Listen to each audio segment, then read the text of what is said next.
that has any public comments that are not, well, welcome first of all to the CAC January 2025 meeting. Happy New Year, everybody. Apologies, I'm not landed at a place that I can show my face yet, but I'm almost there. Yeah, is there anybody on from the public that would like to introduce themselves that might have something to talk about that is not on the agenda?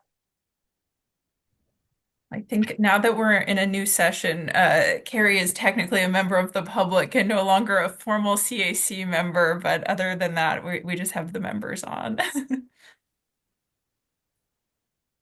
Happy New Year, everyone. Okay, well, let's start. I think let's just jump to the presentation and then we can do our business meeting after. We just have some minutes to approve.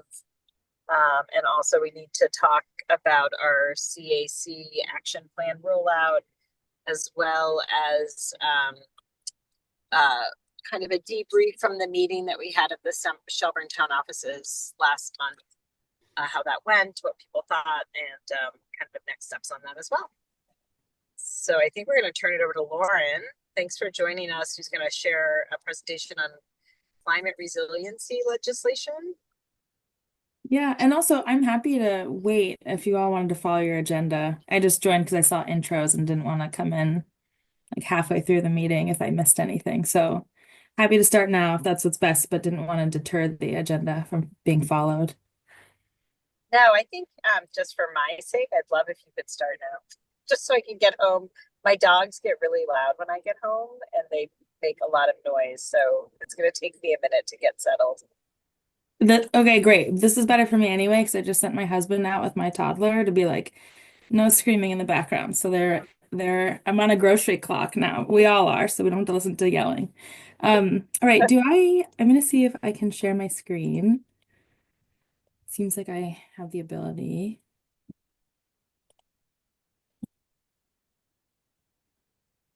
Katie, I see your face. Can you give me a thumbs up if you're seeing a presentation in the presentation mode? Cool. Yep. Thanks. It's all correct.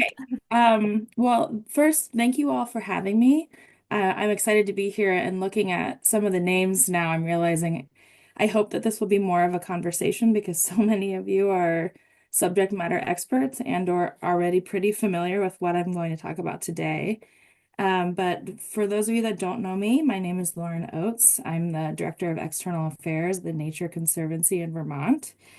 By way of background, I moved to Vermont actually following Tropical Storm Irene to help the town of Waterbury recover from the flood and like a very long-term approach. So I actually came up in 2013 as an AmeriCorps member and worked with that town on their long-term recovery efforts for about a year and ended up really falling in love with one, the town, but two, also just the flood resilience world of Vermont and the community that was necessarily created by such a devastating statewide event.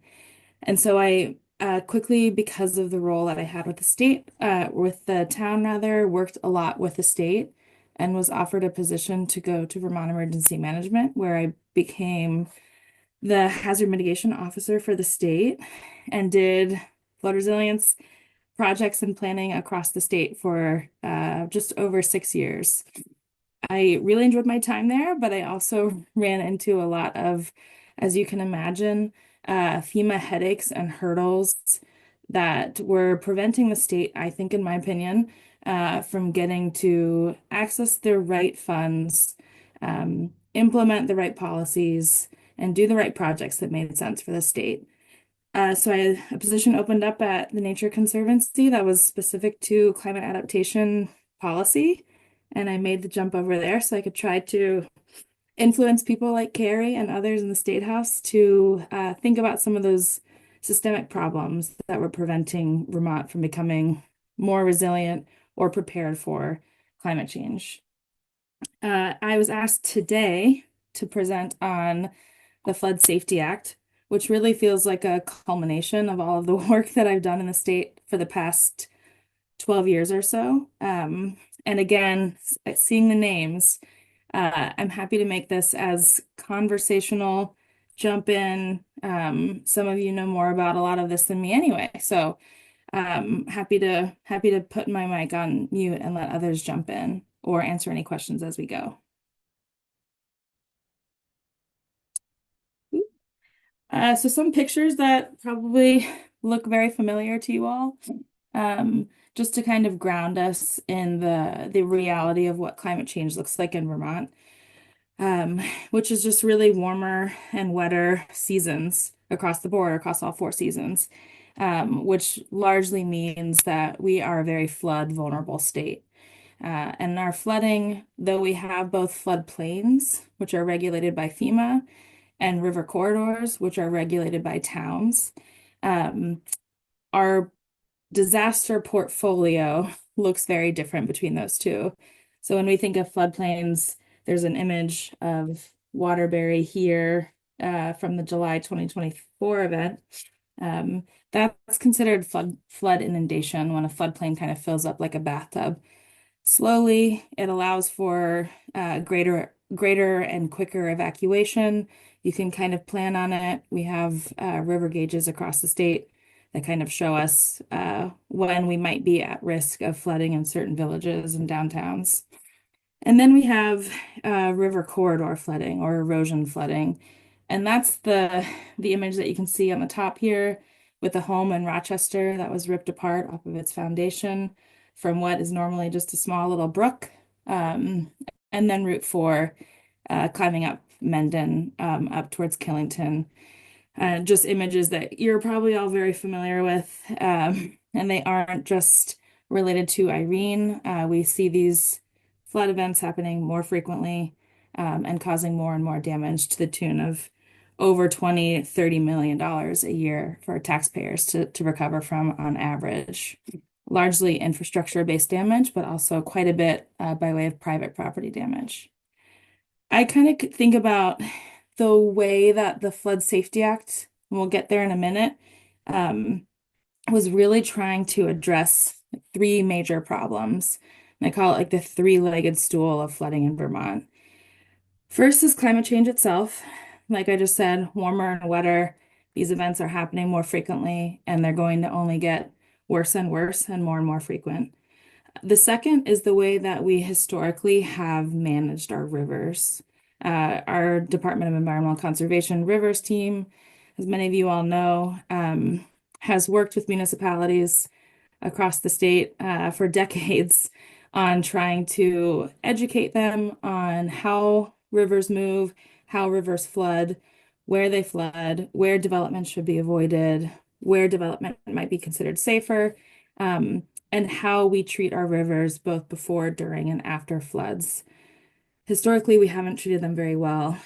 We've gone in with big machines and tried to get rid of as much material as possible, which has only exacerbated our problems.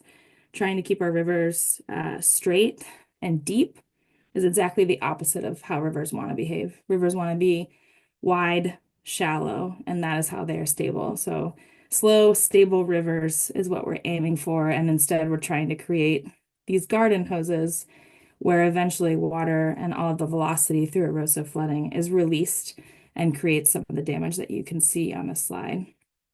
And the third problem, so climate change, historic channel management that's led to dangerous rivers, is how we've approached river management and flooding within jurisdictions and regulatory. We have 251 to 274 towns, villages, depending on who you ask, it's somewhere in between those two, and that is a lot of towns for a small state. We have counties, but they don't effectively act as government, which is very different from a lot of other states across the country. And typically, county government is how you see floodplains, river corridors, and hazard zones writ large kind of managed. But in Vermont, like many things, we've designated and delegated the duties of jurisdiction down to towns.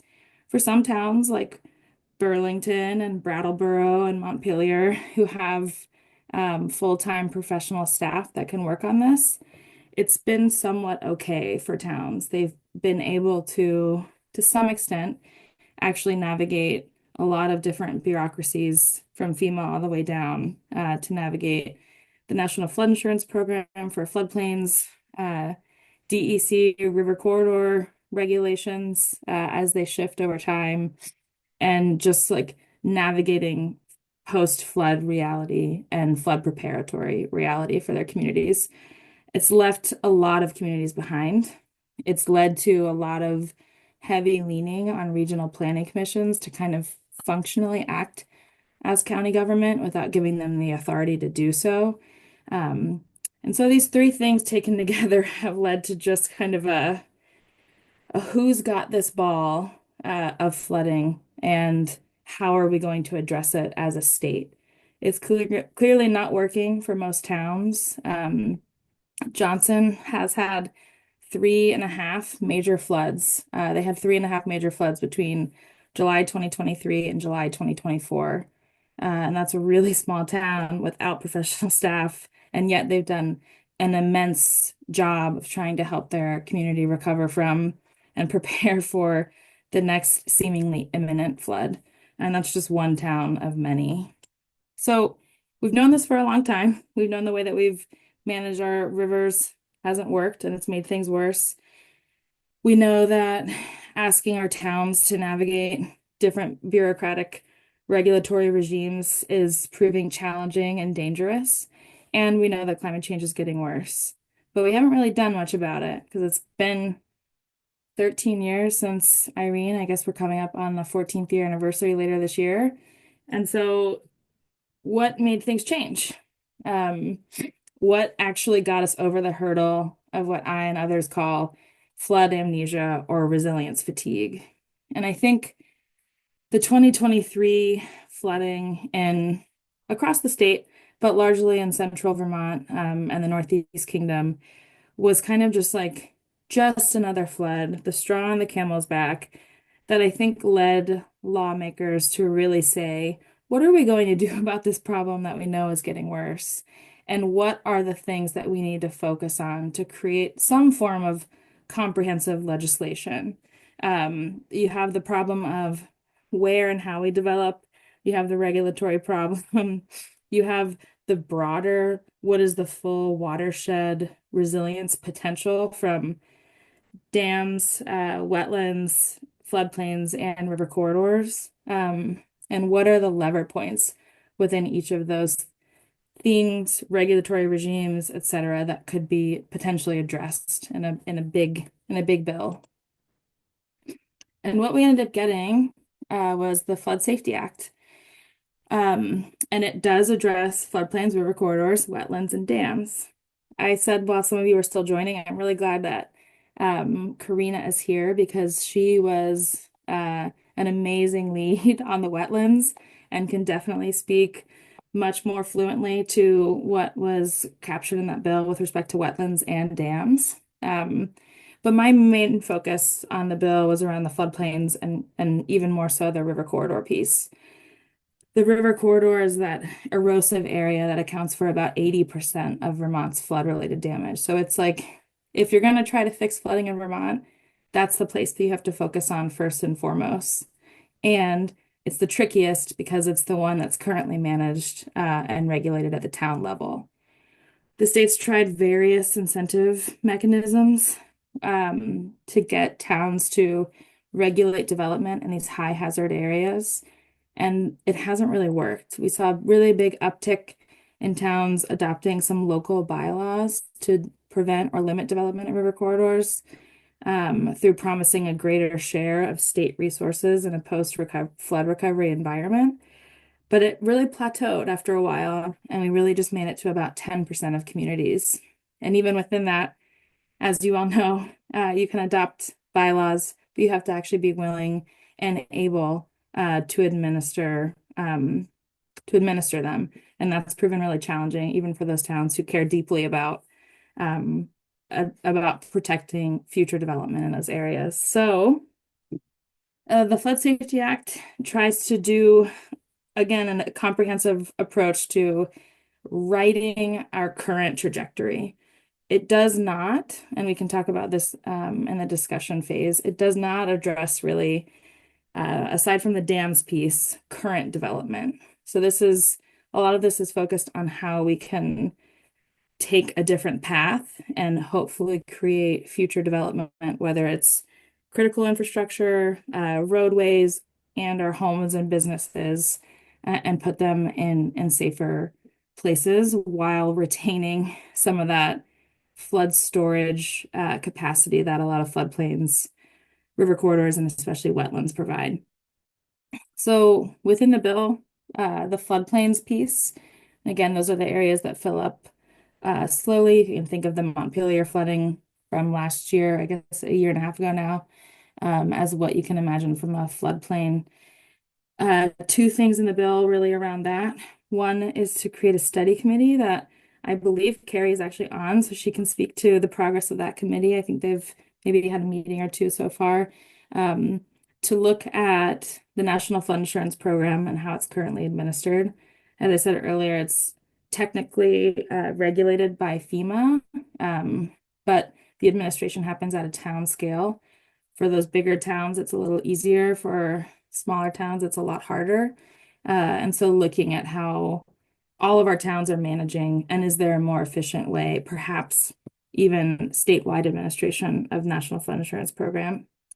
And the other part of the floodplain piece that's addressed in Flood Safety Act is to create a statewide minimum standard for development. And what that looks like largely is, we have some towns that have adopted standards in order to be compliant with the National Flood Insurance Program. You have to build at least the floodplain or higher. Some towns have adopted, plus 1 foot above the floodplain. Some have adopted +2 or +3. Obviously, the higher you go, the safer you are, especially in a climate change reality. But that makes administration support by both regional planning commissions, but largely DEC river staff, challenging to remember which town is doing what. How do you advocate for higher and tighter standards? And so part of the act is to say, let's consider and look at what a statewide minimum standard for national flood insurance compliance might look like. So those are the two pieces on floodplain. Happy to answer any questions on that. The wetlands piece, Vermont has had a historic loss of wetlands ever since the 1800s. And this is an attempt to right that trend and actually create a net gain wetland policy. And what that largely means, and again, calling on Karina to correct me where I'm wrong or to add flavor where it's needed, is to say if you are proposing development that will convert a wetland out of its natural state, you have to find in the same watershed a 2-to-1 area. So you have to find double the acreage and restore wetland for double the acreage in order for you to convert that acreage that you're hoping to convert. That creates basically compensatory, but more than compensatory storage, because you're taking some out to develop, but you're actually going to create more wetlands. And that helps watersheds become more resilient because, as we know, hyper-localized flood events require that you have smaller watershed scale, sponge flood capacity, flood storage capacity, and we need our wetlands to be able to do that work for our communities. To say nothing of just the natural beauty, habitat, and value of our wetlands. And then the dams piece, this is definitely the one that I know the least about. So again, I can hopefully call on Karina if there are questions there. It essentially does two things. It creates some efficiencies within different regulatory leads by giving the majority of the regulation to our DEC dam safety team. And that makes it a lot easier for a lot of reasons to understand where our dams are, what the status of them are from like a hazard perspective, from low, medium, or high, and adds them all to the same like list with the same regulatory review process. And it also adds additional full-time staff to the dam safety team, which we definitely need and they've been asking for many, many years. And then I'll wrap with the river corridors piece, which is, like I said, kind of the most important piece of this legislation with respect to really addressing Vermont's development patterns historically, and how we're going to change that in the future. And this essentially is to say that for the mapped river corridor, which is still only about a third of our stream miles in the state, we're no longer going to develop there. In order to develop in the mapped river corridor, come 2028, you'll need a general permit from the rivers team at DEC to develop. And if you are in a river corridor, the answer is almost always going to be no. There will be rulemaking that's going to take place over the course of 2 years ahead of the permitting process. And that's kind of where those exemptions start to creep in, recognizing that we have downtown development largely in our floodplains and river corridors. A lot of our infrastructure is already there. There is an acknowledgement of those areas that are suitable for development and redevelopment that will be carved out too. But largely in our undeveloped tracts of river corridor, future development will not be allowed. That's future home buyouts that we aren't going to have to pay for as a state. Obviously, future flood risk to roadways and infrastructure, and most importantly, an immense increase in public safety potential, especially as we look at a housing crisis and development pressures that largely fall on lower lying lands. There are about 5 or 6 full-time staff that are added now to the Rivers program to make this happen. So this was a really big bill, not only for big regulatory shift and regulatory shift potential, but also it was a big bill from a budget allocation perspective. And I think that was the legislature's recognition that this is a really big problem. It is a very costly problem, both financially but emotionally. The scars that floods carry across our state are deep and pervasive, and we need to do something differently if we're going to be a state that can thrive in a future climate reality. Then I'm going to stop sharing my screen, but just to say, I was told 30-ish minutes, wanted to leave space for discussion or questions or where we are now and what we can expect from the legislature this session, which might be some pretty significant pressure on the timeline that's been put into those 4 different areas within the Flood Safety Act. I know a question kind of is like, did the Flood Safety Act go far enough? Is there enough consideration for water quality? What did it miss and what can be done? What appetite is there for more flood resilience related budgetary considerations by the legislature or regulatory and beyond? So happy to talk through some of those or answer any questions about the bill and offer Karina up also again as somebody who could do the same.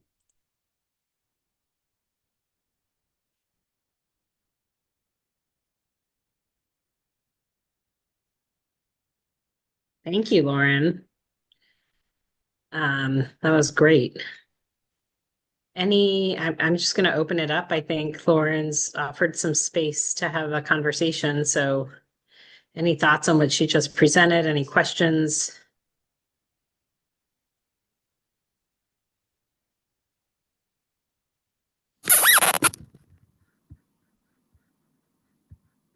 If there aren't any, I'll just quickly say the timeline piece.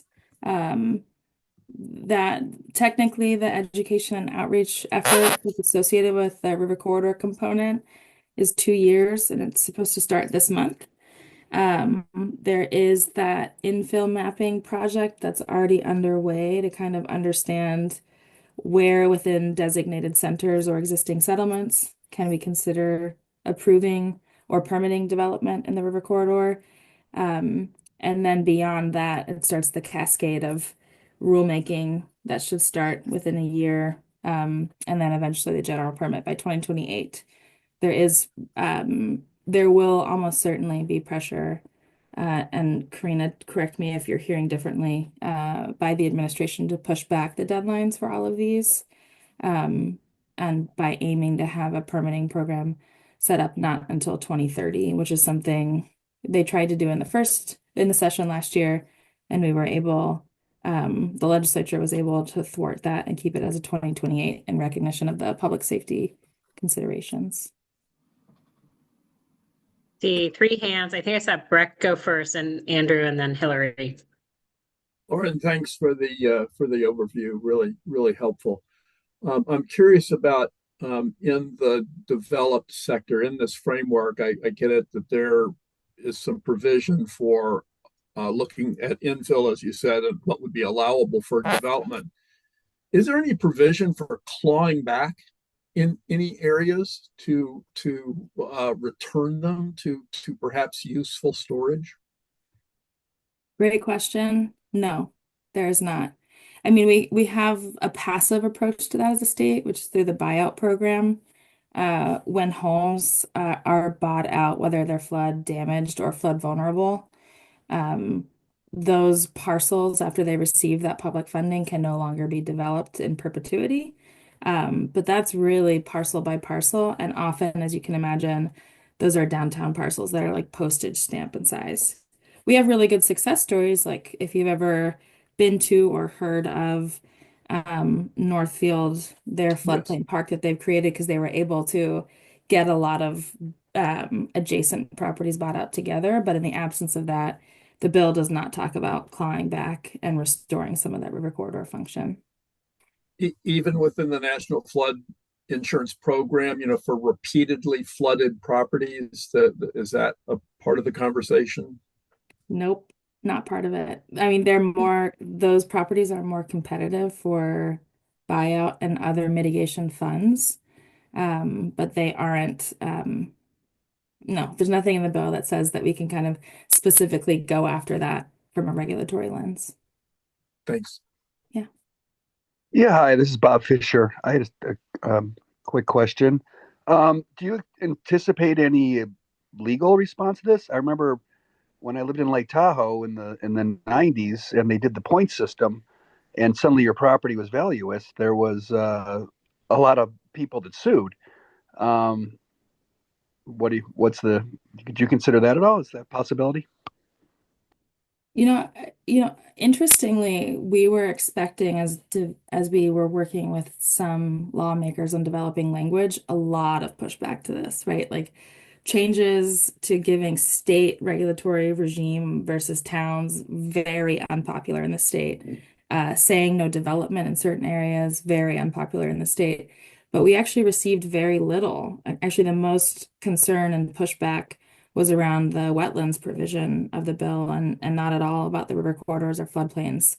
That said, a lot of those FTEs that the DEC Rivers program has requested is honestly coming from a place of recognizing that once you have a map in place that says where you can and cannot develop and a permit in place that says whether or not you can, they're going to expect a lot of appeals coming in and saying, my property's not in the river corridor, you need to remap it, or push back on what is considered development, which currently in the bill is using FEMA's definition, which is actually very vast.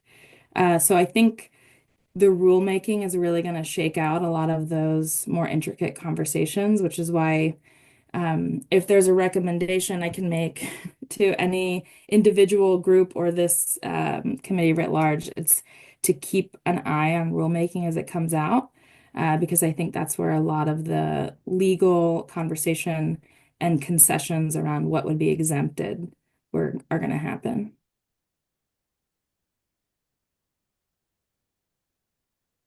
Andrew? Yeah, I think so. Thank you, Lauren. First of all, thank you, Lauren. That was an excellent presentation. And thank you also generally for your work on flood resilience in Vermont. Very important. I appreciate it. Couple of questions, thoughts. One is, did the Flood Safety Act recognize or incentivize the fact that some of the same actions that are needed have multiple co-benefits for other reasons, for example, climate mitigation as well as resilience and for biodiversity. And so that was one question, and that might help. And also, what was there any recognition of what was already in the Vermont Climate Action Plan in this legislation, that there might be opportunities, but also I think one of the things that catches my attention in the Vermont Climate Action Plan is it really does focus on compact settlements as the way to go in the future. And most of those compact settlements historically were, as you know, were in river corridors. And then one last question I'll just throw out there is, does the dam part of this include road stream crossings and culverts and so forth? So just a couple questions there. Thank you. See if I can hit them all. Okay. Co-benefits, water quality and flood resilience are obviously closely connected. Protecting areas from development has huge and immense value for biodiversity protection. And especially the wetlands piece has a huge climate mitigation potential. While all of those were acknowledged in testimony, they aren't formally recognized anywhere in the bill itself or the act. But it was to the Climate Council question and Climate Action Plan, both the 2-to-1 wetland net gain policy and the shifting regulatory provision to the state for river corridor protections. Both of those were identified in the first iteration of the Vermont Climate Action Plan. So we were able to kind of use the breadcrumbs that plan created to tell the legislature, these are things that keep coming up in all of these plans. It's in the Lake Champlain TMDL, it's in the Forest Action Plan, protecting wetlands and river corridors from development and recreating those spaces where possible is hugely co-beneficial and something the state has said time and again we need to do. So that was definitely helpful that it was already in those plans from a convincing argument perspective.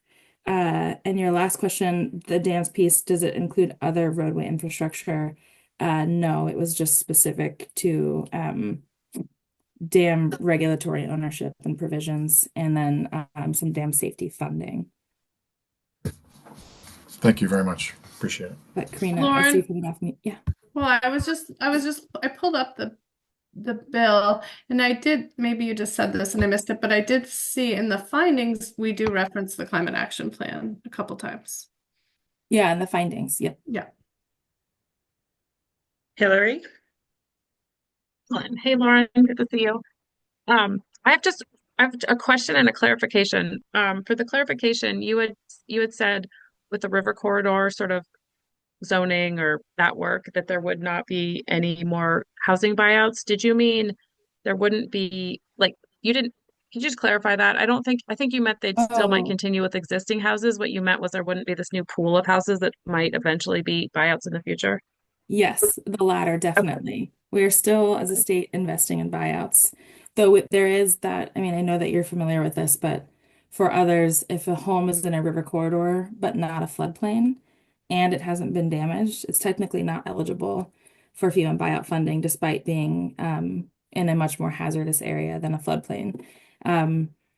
So we can only buy out river corridor properties when they're actually damaged, which is a problem, or when they've created conditions that can be signed off by a geologist that say that's at an imminent threat of a landslide, which is like a loophole way that we've been able to do a lot of river corridor buyouts in the state is by considering erosion an actual landslide.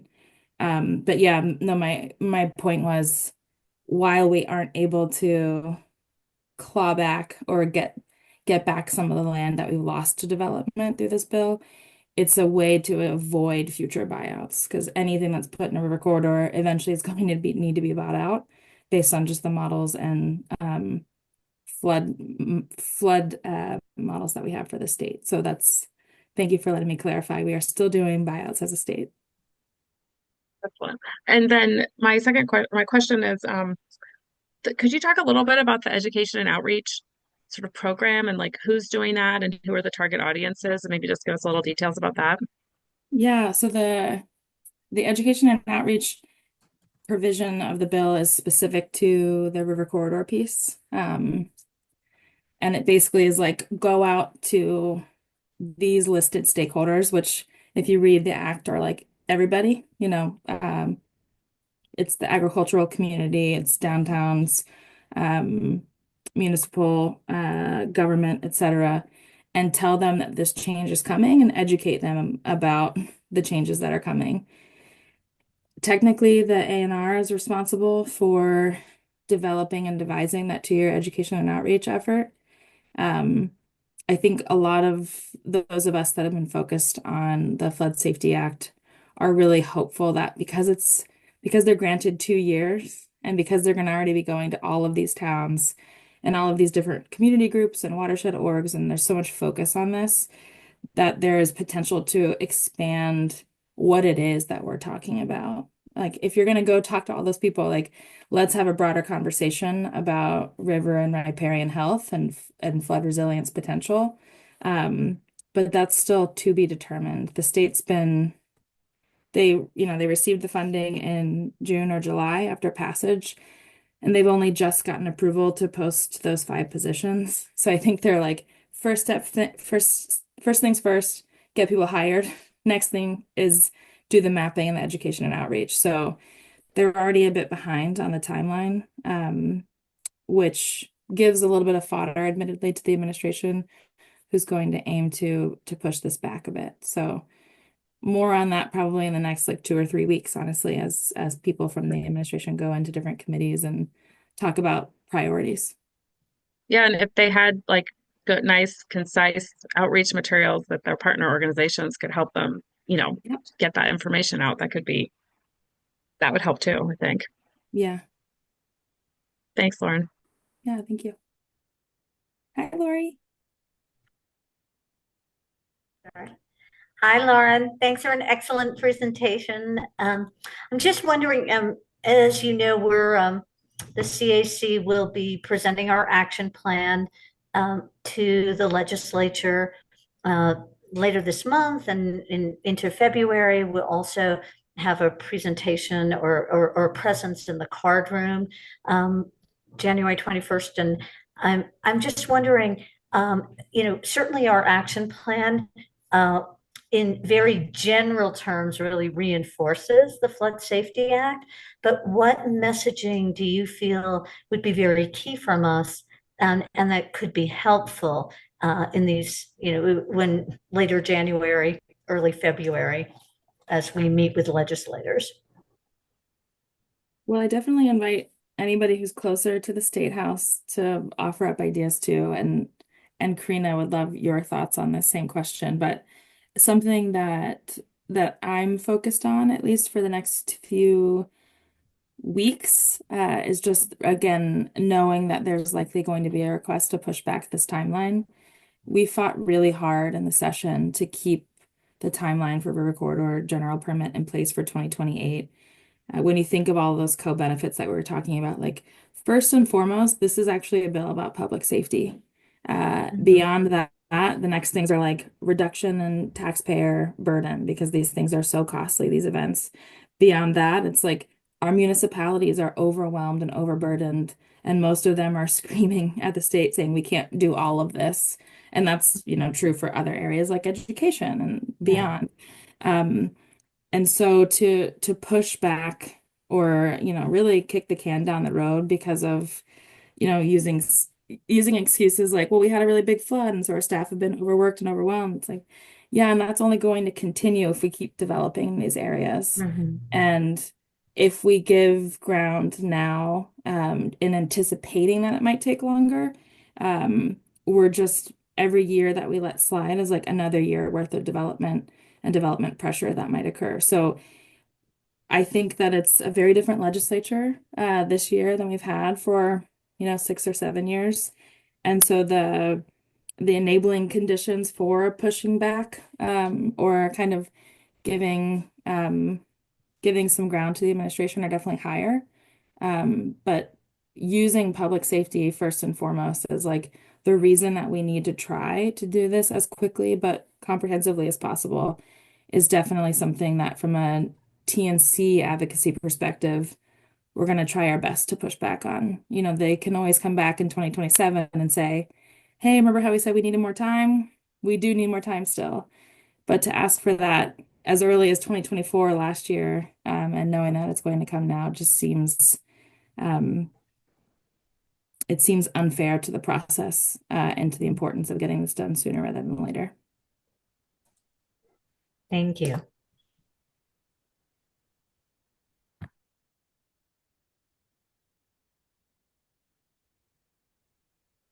Lauren, I just think when we're talking about education, I think Andrew put in that education should be broader. I've noticed more people talking about reverse science, like people that are not like they're community and economic development people. And I don't know if that's new and local people. And sort of like there's been, I don't know, maybe a shift because they're because of the last few years. But I'm curious when you're talking about education and outreach, like how it needs to be at the community level, like and the pushback can't come from heads of organization. It has to come from the people that live in those communities that have been impacted negatively by the flooding. Yeah, I think like a really robust education and outreach effort includes, Hillary, you mentioned like handouts, like let's actually have a thing on why dredging is really bad for river stability and community safety. Because every time there's a flood, communities rally around them needing to remove debris from rivers. We saw, and it's always hyper political. It also includes like a big storytelling campaign to your part of like, let's elevate the voices of those communities and community members who have been repeatedly traumatized by these events and let them tell their stories as a way to really get people to understand the risks associated with development in these areas. And yeah, it just goes beyond. And I know that because of the expertise of DEC River staff who are like, they're like very technical. They're incredible staff. I work very closely with them, but like their ability to do a robust education and outreach campaign isn't there, and they've admitted that. And part of the reason they're getting more staff is for that. But I think in the absence of them leaning on whether it's watershed organizations or the conservation districts or all of us collectively really figuring out what this looks like and how we can help them, they're going to just check the bare minimum boxes that are in statute, and we're going to miss a real opportunity to have talked about flooding and flood resilience in Vermont.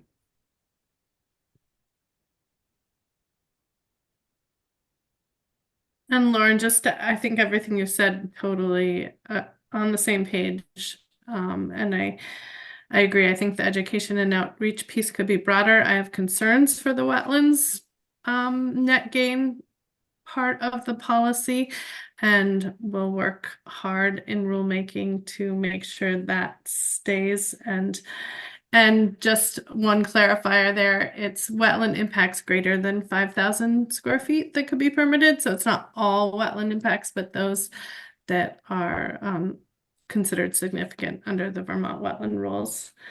And I think also with the dams piece, as it relates to there's a funding part to S213 that includes funding for to address safety immediately for high hazard dams that are failing and significant hazard dams, and then to look into whether these dams make sense to actually stay and to put money back into them, or to look at alternatives, including removal in that analysis for other dams. So making sure that that dam language stays strong as it relates to both repair and removal when removal makes sense. So those are my only other additions.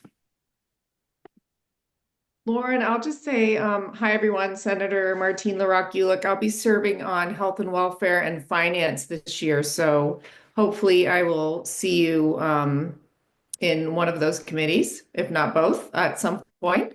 Lauren, you did a really great job of sort of acknowledging that the legislature is different this year than it has been, and that there will be a new dynamic. So I think that was really smart. And I think your thoughts around making sure that everything is kind of cloaked or clothed in public safety and this notion of keeping folks safe and secure is really, really important. I would also just say, I think we're talking a lot about money and affordability, and I think bringing up that as well is is really going to resonate with folks. So thanks for your great descriptions and your sort of understanding of the makeup and your plans moving forward. They sound spot on.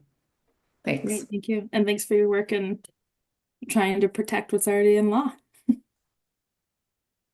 And notably, I should say, the administration has agreed in testimony and after bill passage that they're totally in line with the policy, that they agree with the policy and they want to make space for the river to move.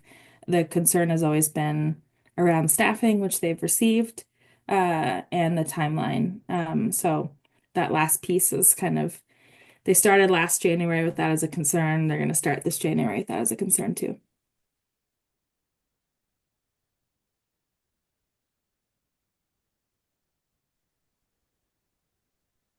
Any other questions for Lauren tonight?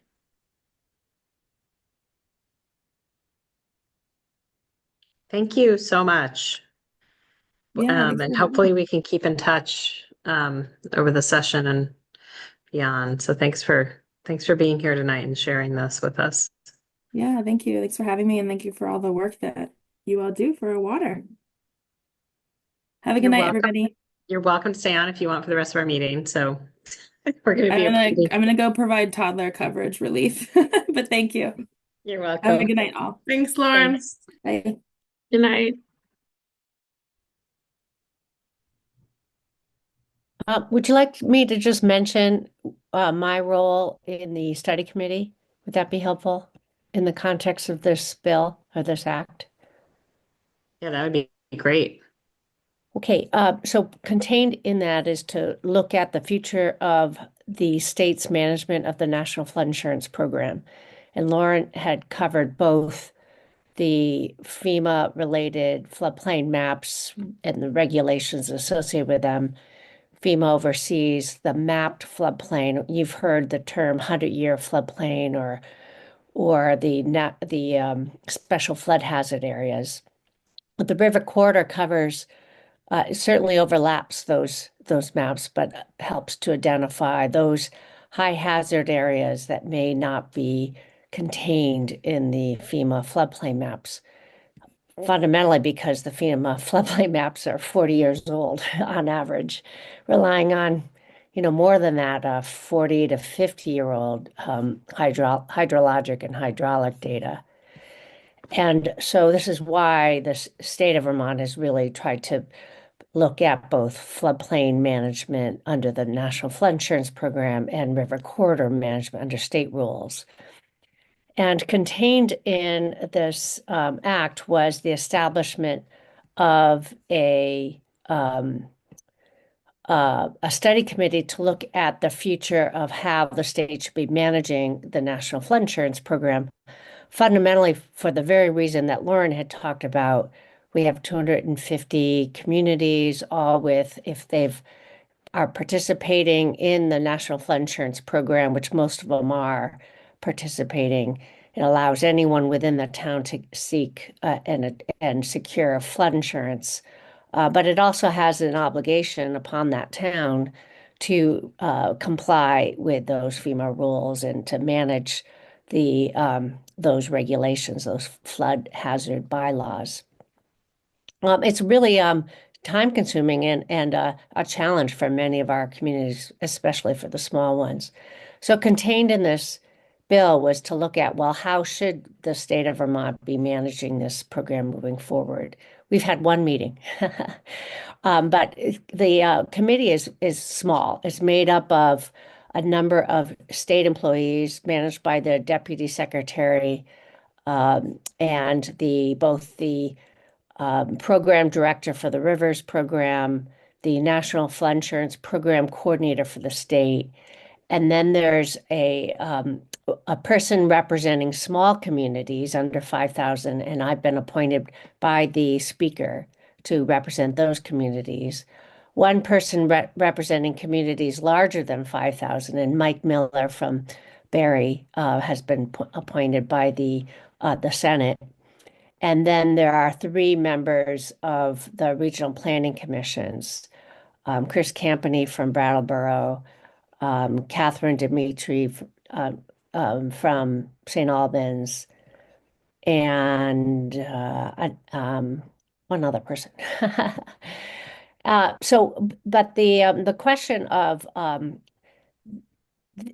how to best align this work, looking at management of floodplains with the management of river corridors under rulemaking, is something that the state would like to actually integrate and put it on a similar time frame. This will be an issue, I think, in front of the legislature. I think they're asking for a substantial amount of extra time to report.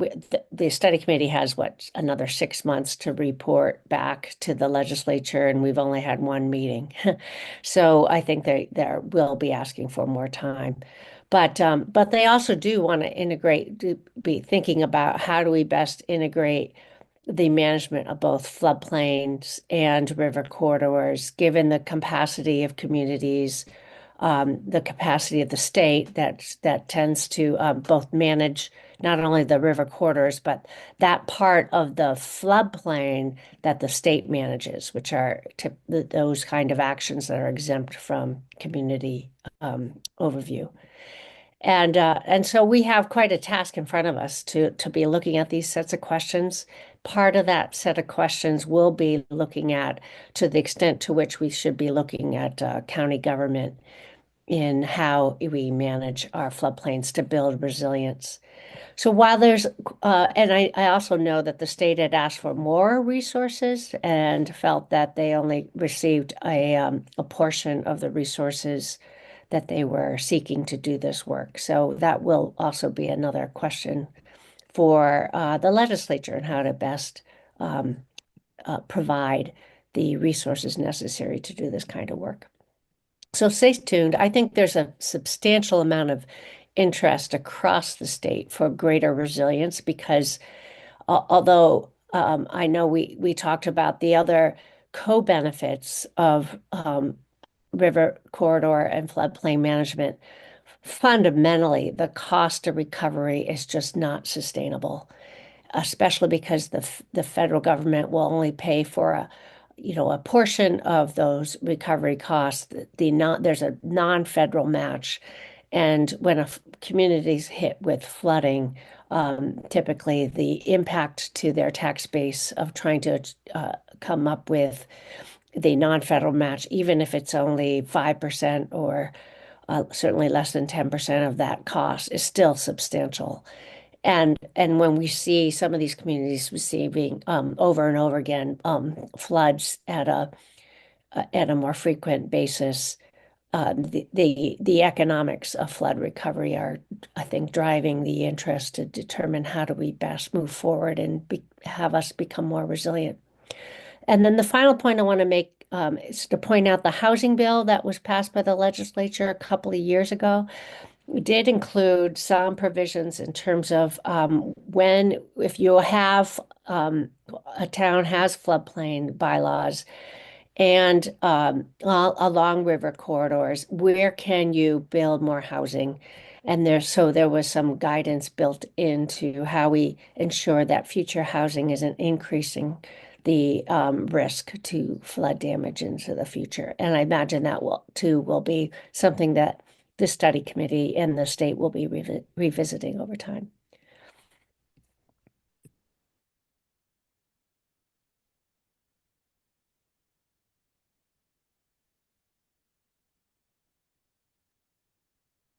Carrie, I know you're just getting started and you've only had one meeting, but is this something that you'll be able to update us on kind of going forward?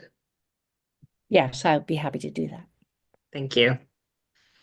Appreciate it. Any other thoughts or questions around that issue?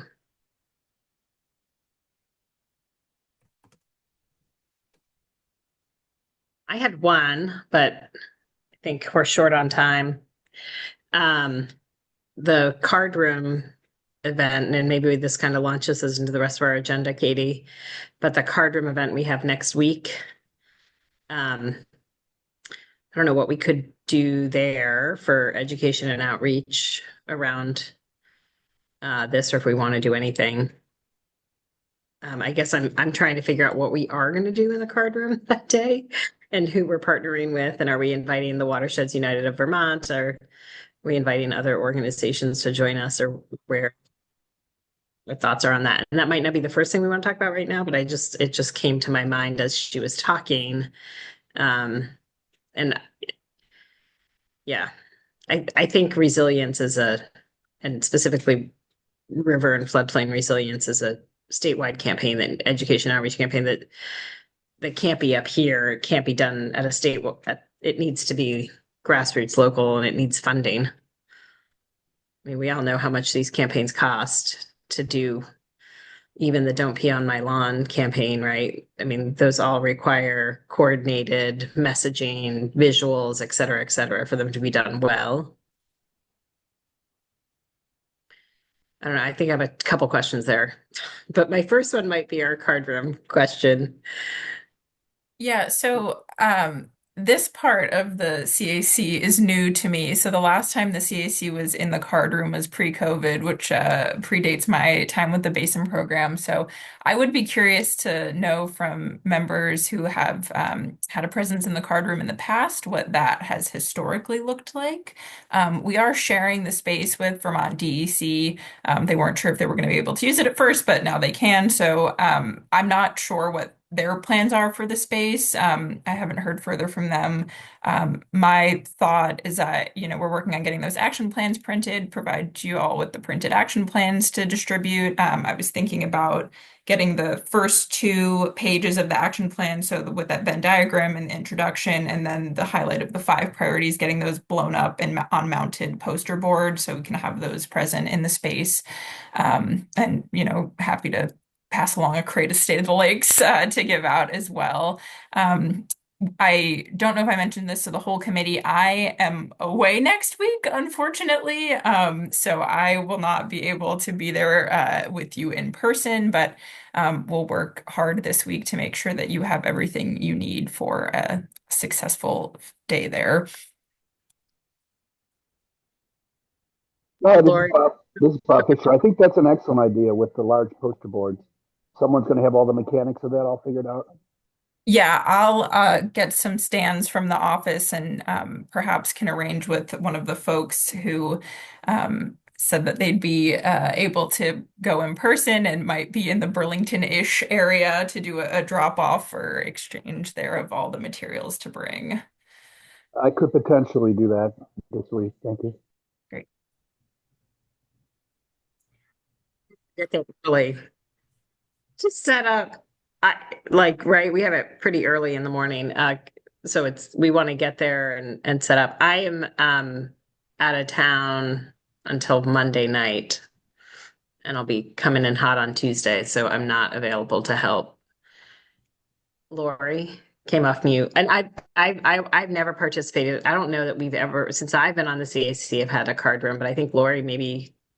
Yeah, I don't think since I've been on the CAC, they haven't had a card room presence, but I've done the card room plenty of times before, and certainly our legislative representatives can speak to how they use it. But I'm wondering who physically is going to be able to be there? You are, Denise. Anyone else? Bob Fisher should Andrew? be there. Okay. Andrew, I have said that I could be if I'm needed. Because it's a high traffic area. The card room is right before walking into the cafeteria. So you do need visuals, in my opinion, to draw people in, or something that's going to kind of capture attention. And it's a conversation starter. So I would say you definitely want name tags and be able to have posters, visuals, the CAC action plan, certainly, to be able to talk to people as they're, walking through. And sometimes, and something that's going to attract people over. We always used to have food there, which you can't do any longer. And so that was always something that got the legislators to come to our table, is because, we would hand out Lake Champlain chocolates or even have goldfish there, whatever was going to be sort of a lake-oriented theme to pull people in. But I think absent that, having, it's good, it's great exposure for the CAC, and great that Katie will be doing visuals because they will really help. Is chocolate a good idea, Lori? I We can't don't do think that? you're allowed to do that any longer. And so you'd have to check on the rules just so you don't get in trouble. But yeah, I would always have a bowl of Lake Champlain chocolates. I'd have something that would advertise that and, to get people. But I always pitched it that, you had to ask a question or in order to get the chocolate, like, something like that to keep people there. But I don't think you're allowed to have food. I think you have to do the coffee thing, but I think all our legislators would know better. So Rita has her hand out. Representative Austin? Yes, thanks. I just want you also to know I was appointed to the Environment Committee, so I'm very excited about that. Food is definitely offered. There are bowls of candy and, they're wrapped, but, food is definitely offered.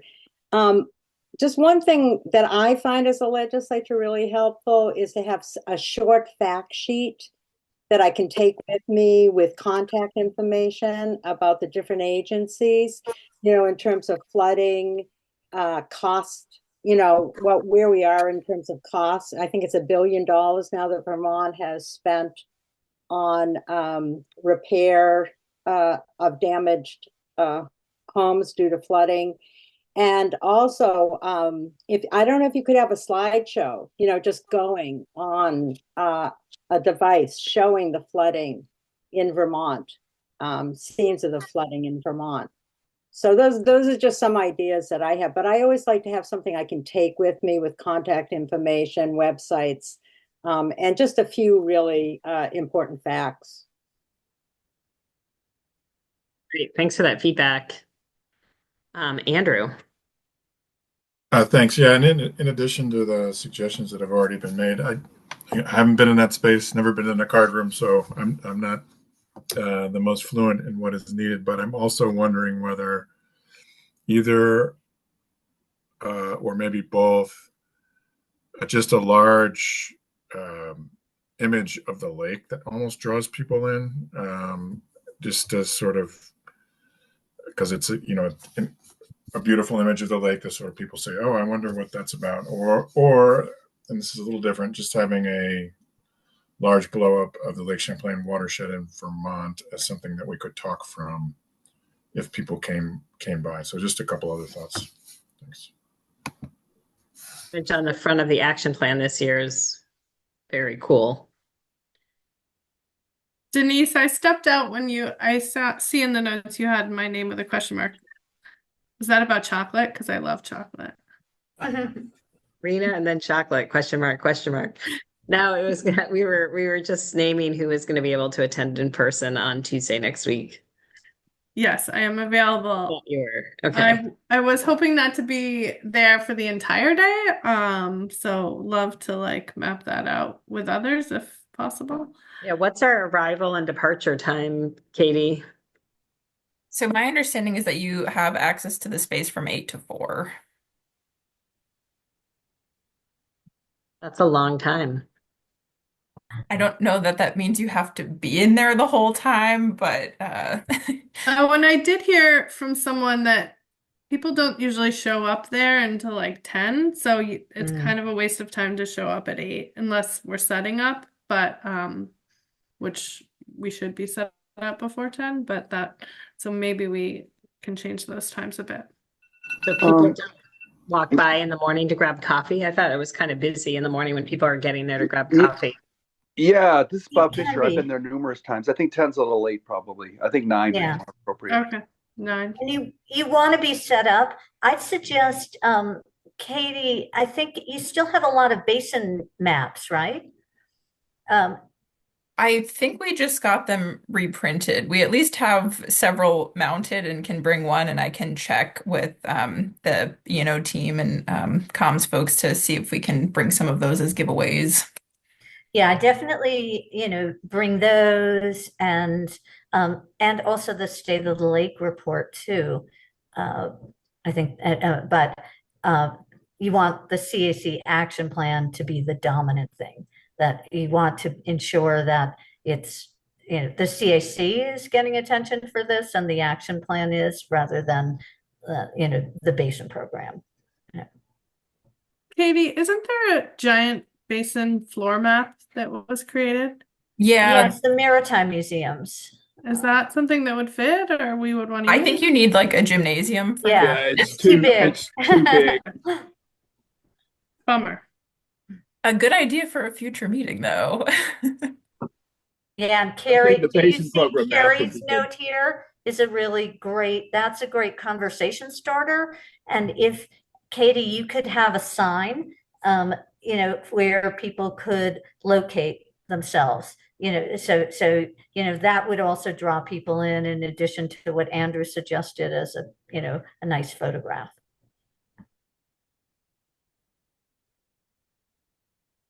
I'd also be happy to like help organize a slideshow if everyone wanted to send pictures of the lake and what we do, and we could have a slideshow going, which wouldn't be that hard.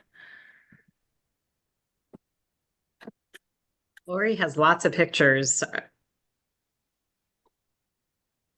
I used to. I don't know where they all are anymore, but maybe I wonder if Lynn Muno might have some from the Watersheds United of Vermont, or Allison. It'd be great to show like some positive and some negative, I think, as well as flooding. I had a folder on my computer from my time at Lake Friends of Northern Lake Champlain where I just compiled lake photos for various social media stuff. So I can share that folder. That'd be awesome. Is there anyone else who can be there in person? What is the date? Tuesday. It's next week. It's Tuesday, The 21st. the 21st. I could be there at any time during the day. Yeah, there's a chance I could come if it was earlier. I think I can't stay much after noon.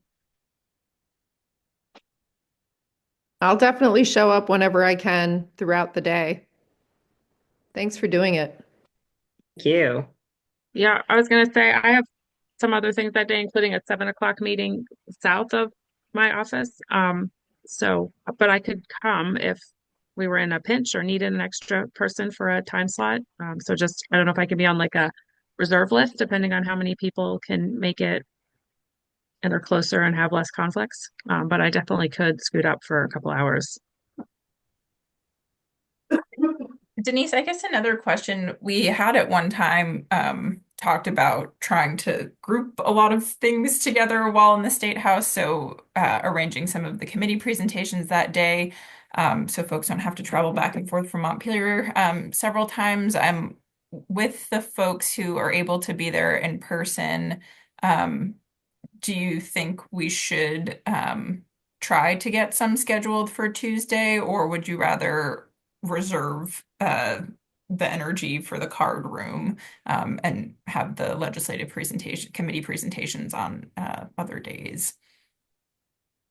I guess that's to the whole committee, not just Yeah, I'm going to defer to the committee, but from my perspective, and I think it would be fine that I think if we're in the card room, we have to commit to having somebody there all the time. So that's my only hesitation to say, yeah, let's do some committee meetings.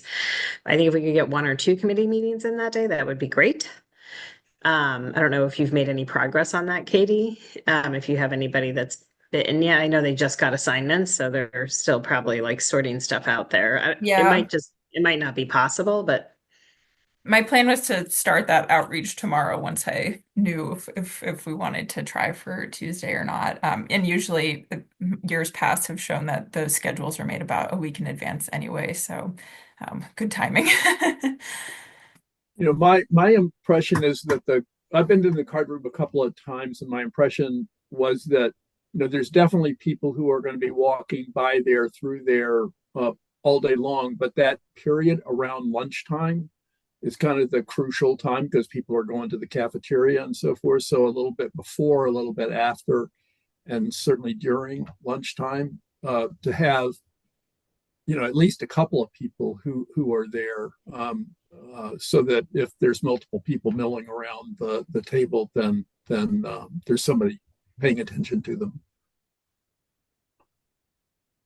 But earlier and later, you might not need quite as much coverage. Do we know what DEC is doing? And who is Sarah? Are you going to be there, or who's? Let me check in my Sarah, email. Sarah can't be there, but she asked me to go in her stead. So I can be there, I think, at any time that would be most helpful. Thanks, Mary. And I think the DEC that's reserved the card room is the Lakes and Ponds program that Katie's been in touch with. And I don't know the details of their plans. That's been communication with Katie and between Katie and Jenny, I think. Yeah, I don't have details. I just know that they're still willing to share it with us, which I guess is the most important detail to know. And hi, this is Bob Fisher. I'll just stay, having been there numerous times and with Green Mountain and other places. Actually, the morning rush is very important. They're going to come from their coffee and everything else and breakfast around 9 o'clock. Yeah. And then the lunch hour. And then after that, you're pretty well good.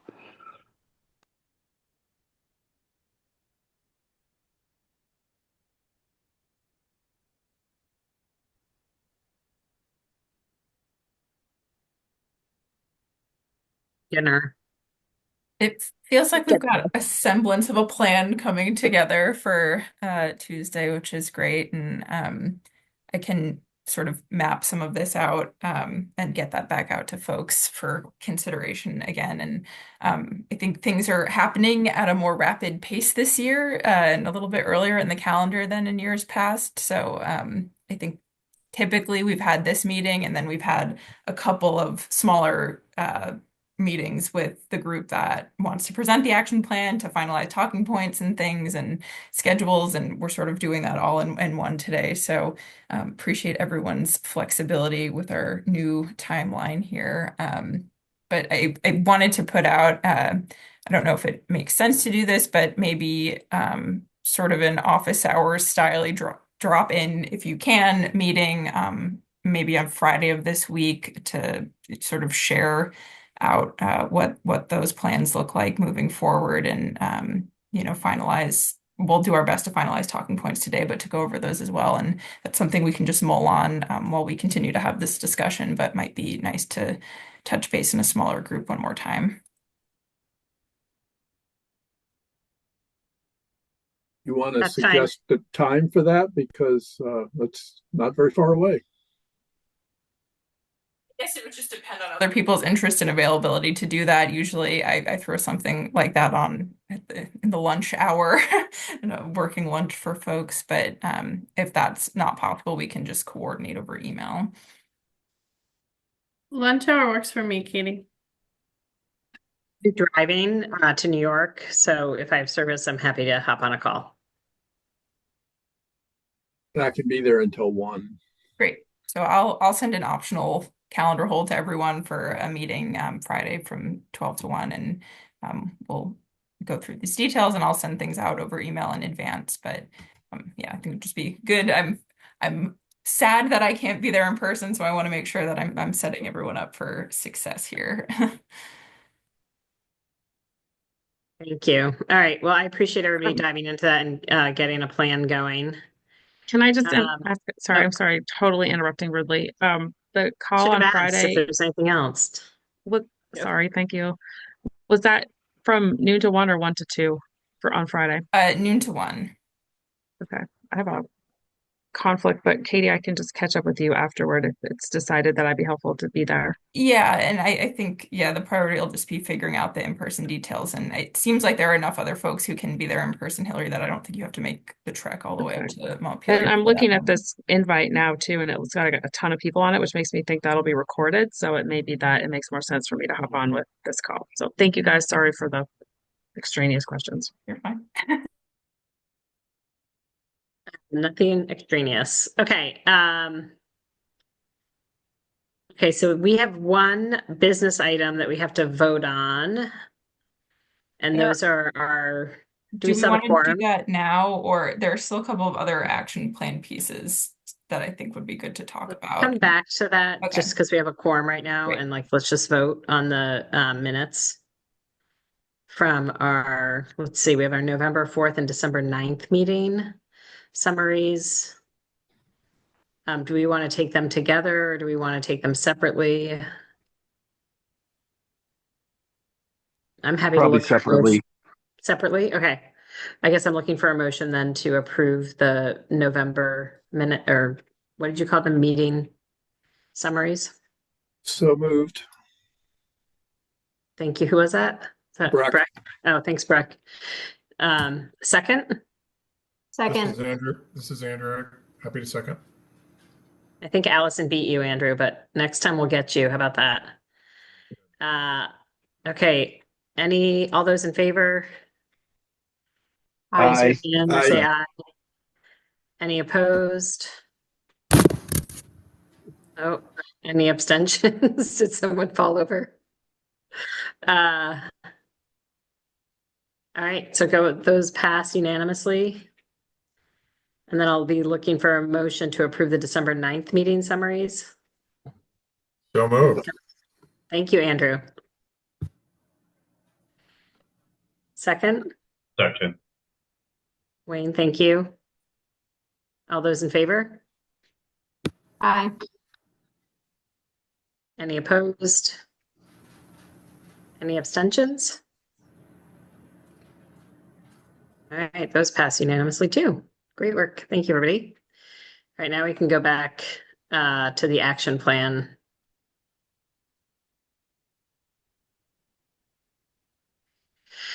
Let's see. So are you talking about the actual committee meetings here, Katie? The identify the volunteers to present, confirm priority committees? Yep. Okay. Thanks for bringing me back. So I feel like we've got a card room plan.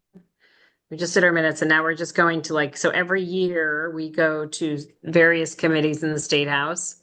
It's our charge is to present our action plan.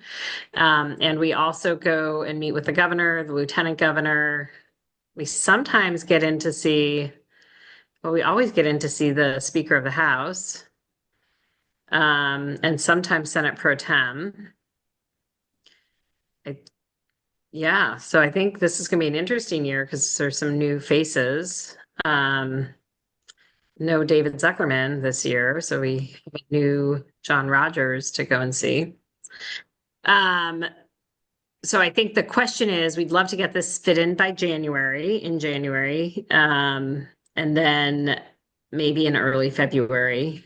But and then who wants to go? So I feel like it's dependent on dates, right? So what weeks work well for people?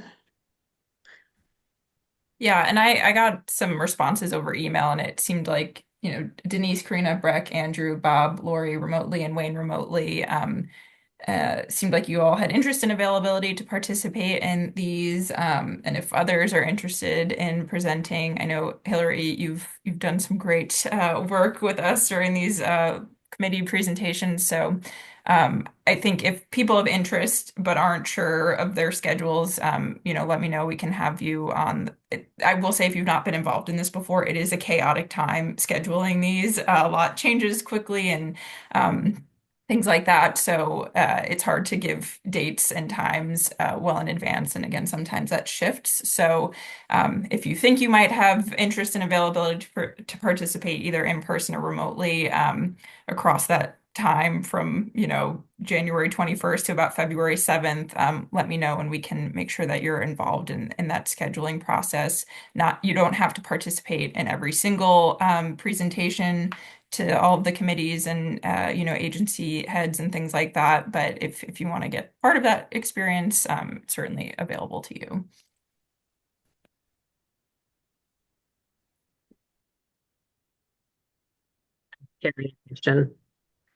Carrie, your comment about the governor and lieutenant governor. I'm curious if we shouldn't try to schedule those two meetings on the card day. Although my only fear about that is everybody's going to want to go to them. Well, the governor's usually there on Wednesdays. Maybe that has changed, or you can schedule some. So he wouldn't be there Tuesday. Okay. Just Sorry. In terms of when he has a I think an 8 o'clock coffee open door typically. Oh. So he's around typically he's around on Wednesday. I didn't know if that's what your point was in saying that we should, because we were talking about when we had the card room, if we're going to try to schedule committees or, yeah. Okay. Yeah, and I think, the committees make their schedules about 1 week in advance is what I've been told, but we might need longer lead time with the governor and with, Secretary Moore and others. So that's why we've sort of extended it into February, recognizing that it's a pretty short time frame to be working on right now. So Sarah and I will work on getting those scheduled. And in terms of like priority committees, last year, the CAC met, like Denise covered a lot of this already, but with the governor, lieutenant governor, speaker of the House, Secretary Moore from Agency of Natural Resources, DEC Commissioner Batchelder, and the deputy commissioner. Did not meet with Secretary Tebbets last year, but we have met with Secretary Tebbets in October of 2024, which is great. I know the ag sections of the draft that we presented hasn't changed much, so I think that's up to you, Denise, if you think we should get back in with Secretary Tebbets. Wasn't Secretary Tebbets at the governor's meeting with us last year? Not last year. The year before? Yeah, a year, 1 year, but was a that year or last year? two ago. But he was not there last year, I don't think. He was not there. Okay, so I remember him from 2 years ago. Okay. Okay. And then in terms of the committees, the CAC met with House Committee on Agriculture, Food Resiliency, and Forestry, House Commerce and Economic Development, House Committee on Environment, Senate Ag, Senate Natural Resources and Energy is one that I have been trying to get the committee on the schedule with, and it just hasn't happened for some reason. So I know they have some new leadership, so I'm hopeful that this year we can get in there since it's been quite a while. But if there are other committees that you think are important to get this action plan in front of, I would be really happy to take that in so I can help get those scheduled. And yeah, I appreciate that, Wayne. That's a good point. I think that's usually my role. I'm happy to take that role of who we are. Because I'm not a technical expert and a lot of people in this room are. I feel like okay. Sorry. Appropriations. I don't know if that was one of the committees, but I know that there is questions about sunsetting the Clean Water Fund money. That's the property tax transfer.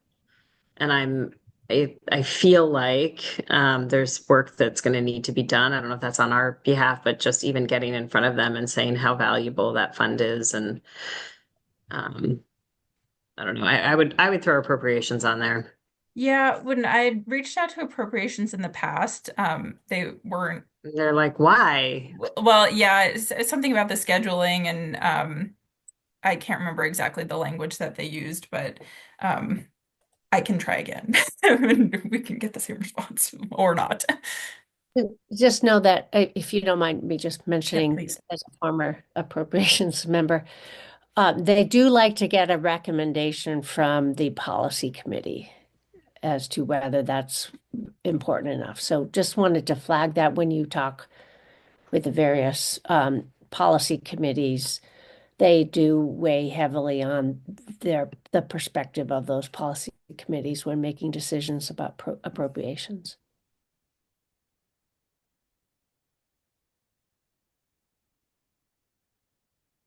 Any other committees that people think are important? I agree, Wayne. I think there's a lot of new faces, specifically in ag. I've heard Senate Ag.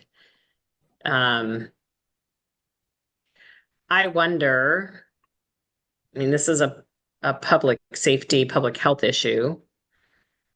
Is there a public health group that we should, the Health and Human Services Committee? I know it's a little different, but can't live without water. Yeah, this is Bob Fisher, if possible. Obviously, health and right, public health is what water and wastewater do long before the environment came into consideration. Thank you. Yeah, and the CAC has met with Senate Health and Welfare in the past. We weren't able to get on the schedule last year, and the year before that, we had about 8 minutes after all said and done. So it's definitely possible, and hopefully we can get a little bit more time in front of the committee. But I think that brings up an important point too, is that the CAC does have limited time in front of these groups, and our document is longer this year. So really honing in on what's important to share with which committee, and the framing of that will be really important. As sometimes the committee can have as few as 8 minutes or up to an hour, depending on the committee's availability. Katie, I would Katie, I see that you have Senate Natural Resources and Energy. What about House Natural Resources, Fish and Wildlife? I believe that's House Committee on the Environment now, which is definitely on the list.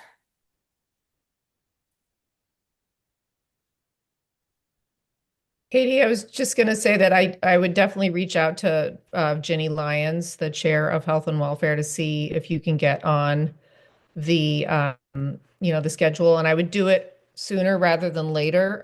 It's still early in the session, and so things haven't ramped up too intensely yet, and it might be a good time to present.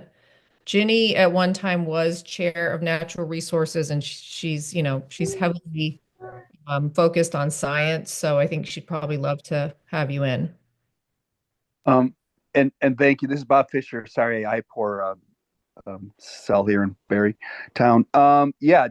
Thank you for that. As Lori and longer term members, Senator Lyons was on the CAC for a very long time and was very effective with us. So she would be, I think, most receptive. She certainly knows who we are. Yeah, and I would just recognize that when you reach out to her, let her and thank her for that, and and lead with her connection to the CAC in addition to all the work she's done. Yeah. Carrie, I see your comment in the chat about considering joint meetings. So we did have several joint committee meetings in my first year in this role.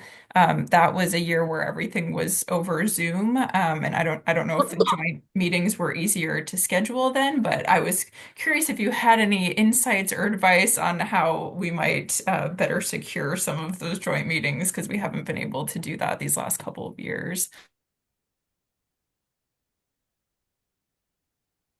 Maybe suggesting it with the committee chairs themselves and how you would be willing to present to joint committee meetings. They've done that in the past and it's been successful, especially if it's both House and Senate environment committees or transportation committees, or I know everyone's time is limited, but I think it becomes a pretty efficient way of trying to reach out to as many committees that you can. But suggest your willingness to present to joint committee meetings may spur that kind of having the committee chairs take on that task.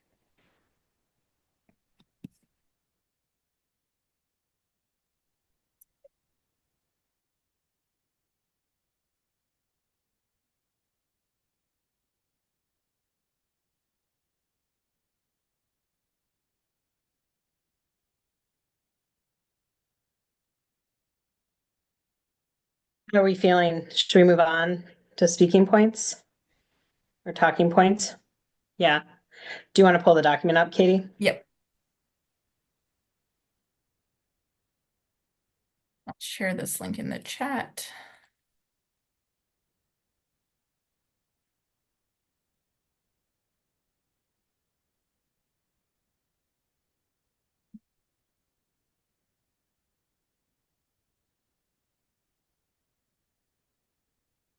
Okay, so everyone should be able to get into this document if you want to.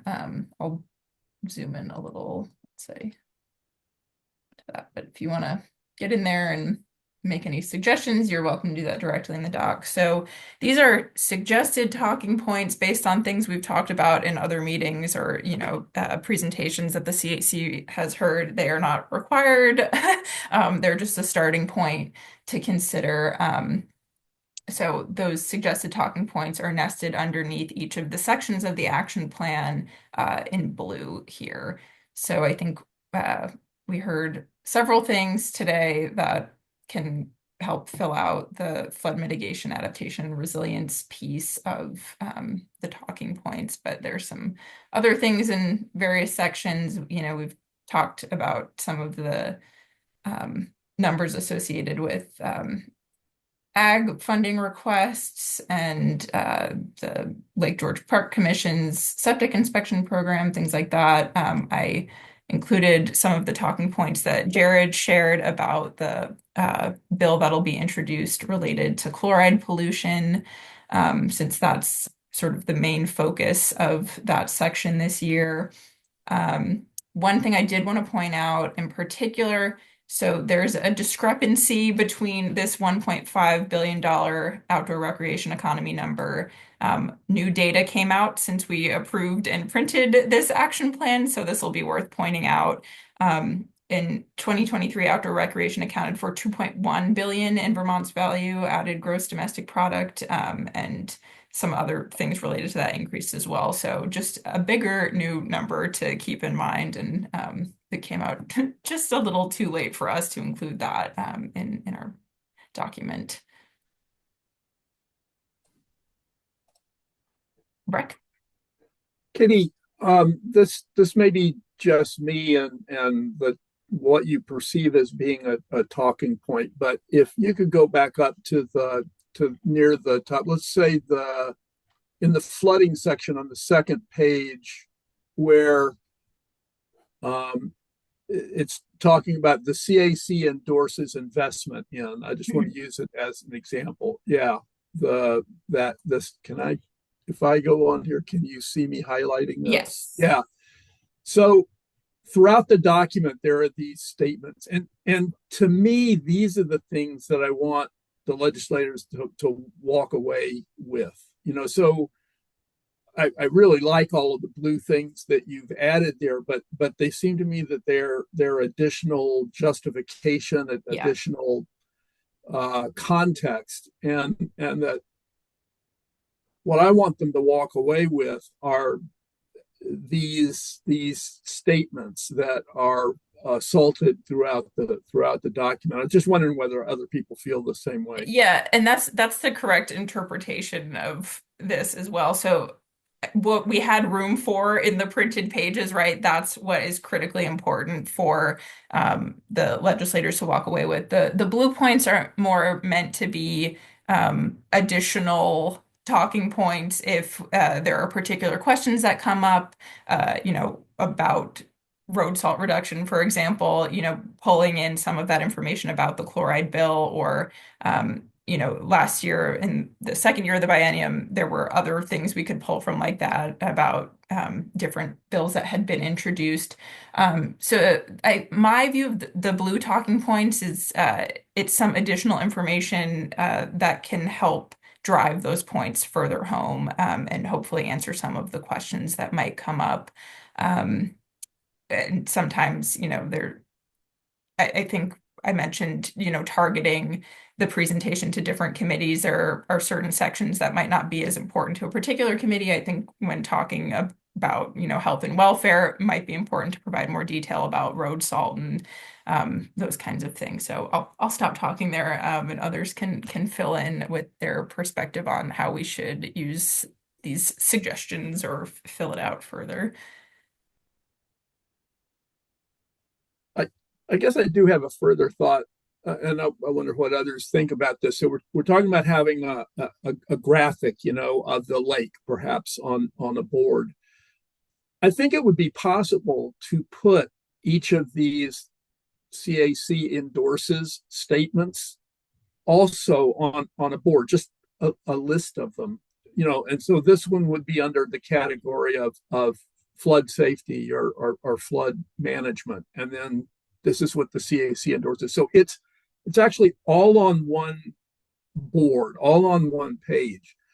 And as people walk up, they're not going to have time to look through the plan itself in any great detail standing there, but they might be looking at the board and say, what the heck are you talking about this, under flood management or under one of the other categories, under aquatic invasive species spread or whatever it is. And it could engender a conversation then where we could get into some of the talking points in the background for it and kind of direct them where to look for the more extended discussion about that in the plan.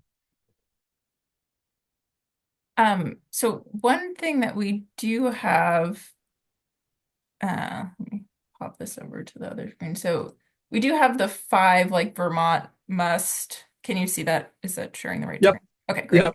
Yep. So we do have that, which I was planning to get put on one of those big posters, but if you think it would be better to have the sort of more specific asks on a poster, I think that's something we could do easily.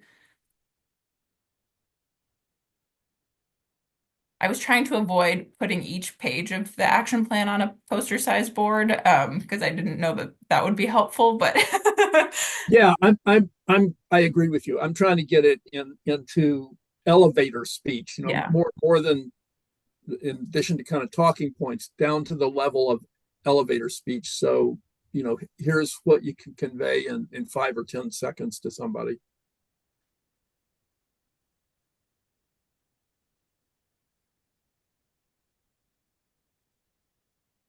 So the options are, hang on, either this paragraph or just the highlighted, dark bolded, or the Vermont must. Yeah, so I think all of the statements about like the CAC endorses, the CAC recommends, or this page.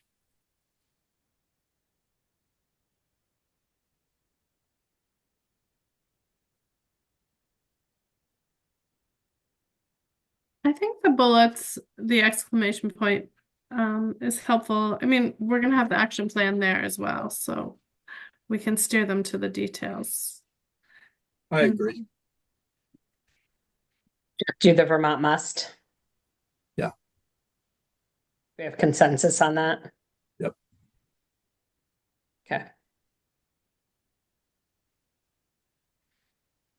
Yeah, I think the other one would just be too much, maybe.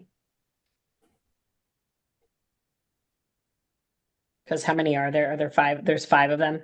Well, yeah, and there's more than that because there's the Right. subsections of the resiliency one, but Right. those are definitely the pieces that are important to hammer home during the presentations to the committees.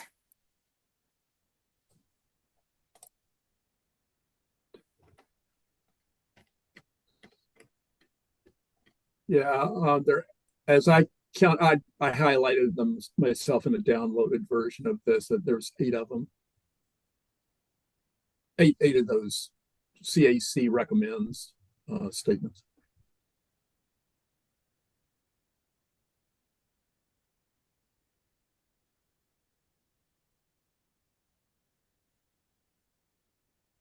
I think another thing we want to be thinking about among the folks who have offered to present the action plan. The last couple of years, what we've done is people have taken different sections of the plan and presented on that section rather than having one person present the whole plan. So think about what section or sections you might be comfortable covering. And you don't necessarily need to say that right now. We can follow up with that over email, but it's helpful. I mean, it's necessary to go into each meeting with a plan about who is going to cover what section, and that sometimes varies, again, depending on people's availability to participate. And yeah, hi, this is Bob Fisher. Yeah, I mean, yeah, traditionally it's always been divided up into 3 or 4 people based on their expertise. Obviously, mine would be municipal, so it might be on the number 2 bullet point, whatever, PFAS. But also, we've also had to divide and conquer multiple times where there's multiple committee meetings at the same time. So you may be called upon to lead when you were just going to do a section. Thank you.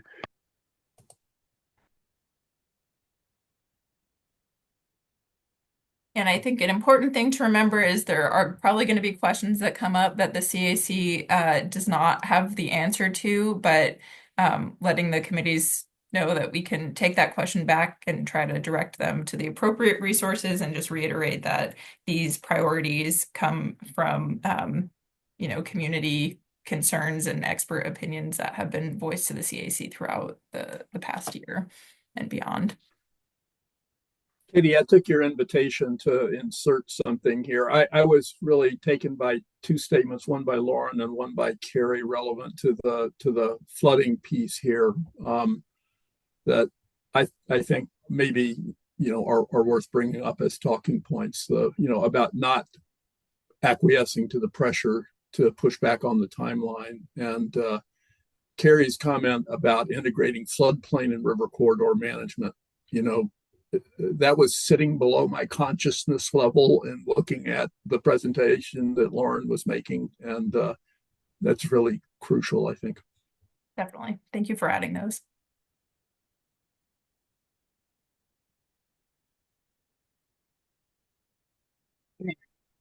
Yep.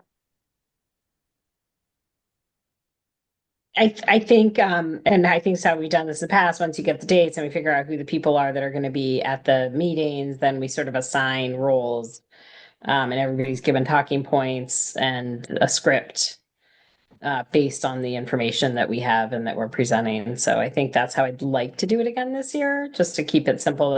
I don't think we're going to do it tonight, since it's 6:44.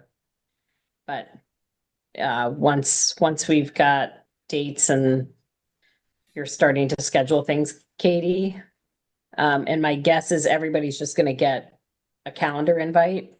Yep. Is that how we did it in the past?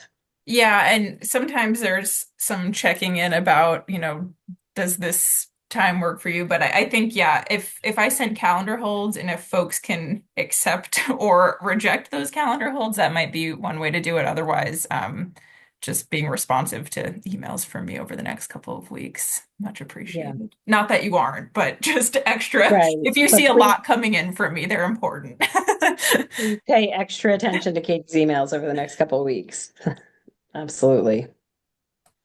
I did have a question for Senator Gulick and Representative Austin. So we are down one of our representative members now, since Carrie's not in the legislature anymore.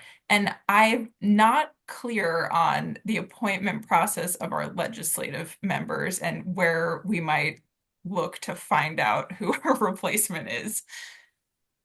I think the speaker appoints the representative to the advisory council. So do you want me to check in with her, or you could check in with her and just see what the process is and when and who she might be appointing?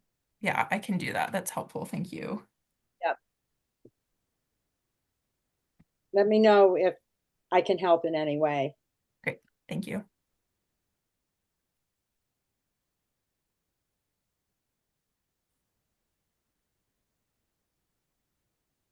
I hope to stay involved. The work is important. I'll be a friend of the Citizens Advisory. or a member of the public.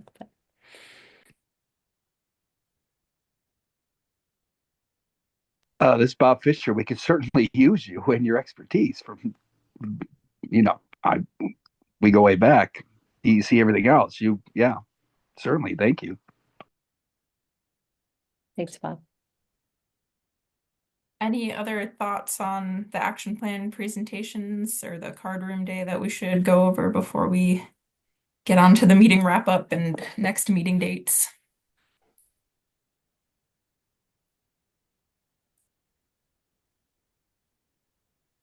Okay, not hearing any. So since the next couple of weeks will be pretty busy for the CAC, I wanted to gauge temperature on the next meeting. Sometimes the CAC has skipped the month after the legislative presentations to give folks a break. So wondering if we want to do that again, or if we do want to plan our usual February meeting, or our usual meeting in the second Monday of the month.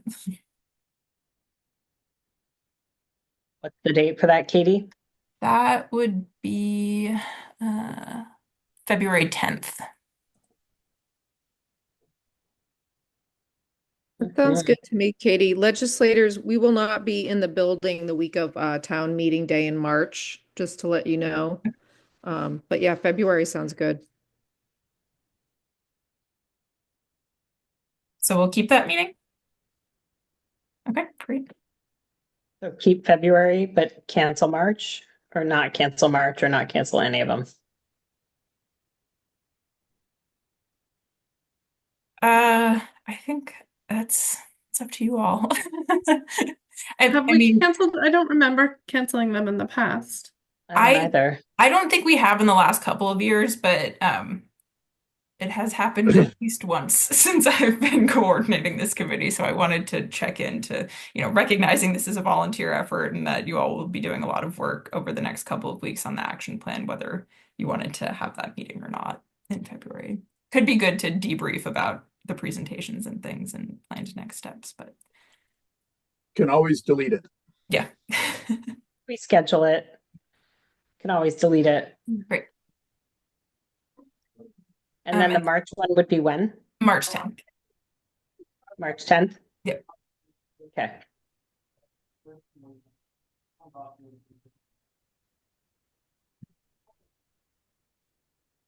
Yep, that one's fine too. Yeah, I think we keep them on. I mean, I think the debrief would be good. And if we have any other technical presentations that could work then. Yeah, and also like if we, I don't know how far we want to go out. Like if we don't get committee meetings scheduled in January, do we want to reconvene and say, hey, let's try to get into this committee before the end of February? I don't know. I'm just throwing that out, but that could be a possibility too.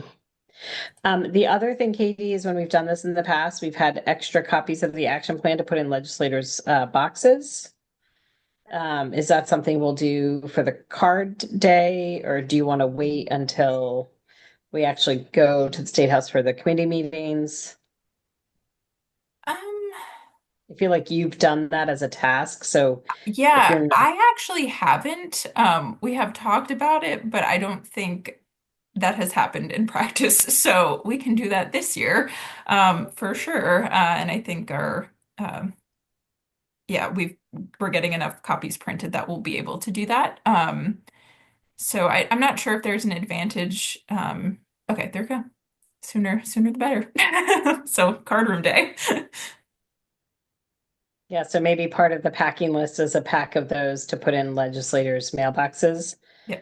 And then we just have to identify someone or a couple people to go down and do that day, which I'm happy to volunteer to do that.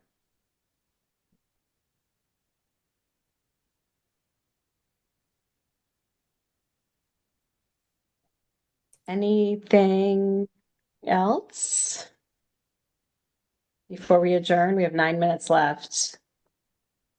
If Oh, if you let me know when you put those plans in the legislators' mailbox, I would make an announcement on the floor, just letting them know they're in their mailboxes and to please read them because it's a very important report. So if you can just give me a heads up, that would be great. Definitely. Thank you for that Thank you offer. so much. I did want to mention one thing I forgot to say earlier. So, to Wayne's comment that, new batch of legislators might not be as familiar with the CAC, I do send out sort of an intro letter with the action plan when making the requests and scheduling those meetings. So they do have that as a resource. Whether or not it's read in advance of the CACs, coming to the committees is another story. But I'll, share that with you, Denise, so you have that to pull from as well. But you obviously know what the CAC is and what you all do. Good to have again, talking points. So I think that's good. And we didn't cover this agenda item yet, but just quick debrief of the December 9th action plan rollout meeting. I did want to highlight that we had, between the virtual and in-person participants, we had over 80 people involved in that meeting, which is awesome. Participation from, across the watershed in Vermont, but also in New York, which is exciting too. And we got some coverage by VPR, which is really great also. So thank you everyone for your work on that. Was VPR there? I don't remember. Online. They were online. Oh, that's awesome. Good. Katie, big shout out to you for making it all happen. Thank you. It was awesome. Yeah, that was awesome. And the It was pizza. snowing. It was a big snowstorm that night. It was a big snowstorm. I'm glad everyone got home safe. That was a concern. It was right I before think Christmas. the pizza helped me get home. I was like munching pizza if I felt woozy or tired. So thank you. Yeah, it was a great meeting. I think I'm glad we're doing it. I feel like it's a really good, even if nobody came, getting some press and just getting people to think and talk about this is really important. So, yeah, I thought it was great. I like that room too. It felt spacious enough and it's free. Yeah. Yeah, thank you everybody who was able to make it in person. I know some it was a little hard, but I really appreciate it.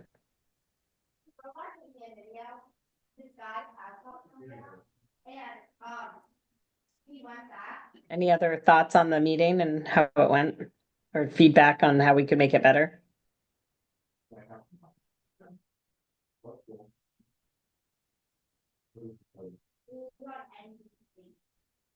I think it's bedtime. I have to rewatch the recording to fill in some things. And I think, note for myself is one thing in the future is maybe having a roving mic or something. I don't know if we can have one that's set up with the owls, just so folks online can hear certain things better. But I think for the most part, it was pretty good as far as hybrid meetings go. But folks online can confirm or deny that statement.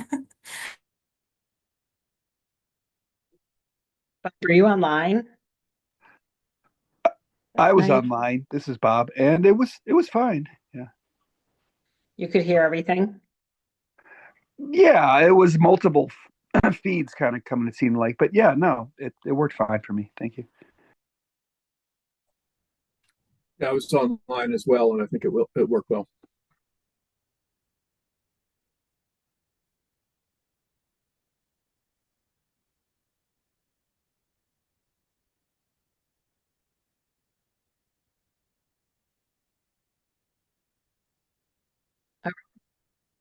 I think if we don't see you in the card room next week or Friday, plan on Tuesday. We'll see you in a month, in February, on February 10th.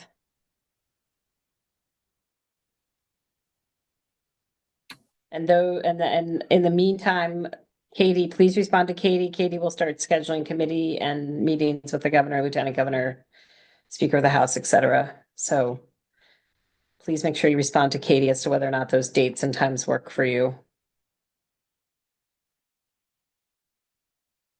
All right. Anything else? That's it. Have a magical evening, everybody. Thanks, you too. And Denise, congratulations on your new post. I'm thrilled to know that. On my what? On your new position, your new job. Oh, thanks.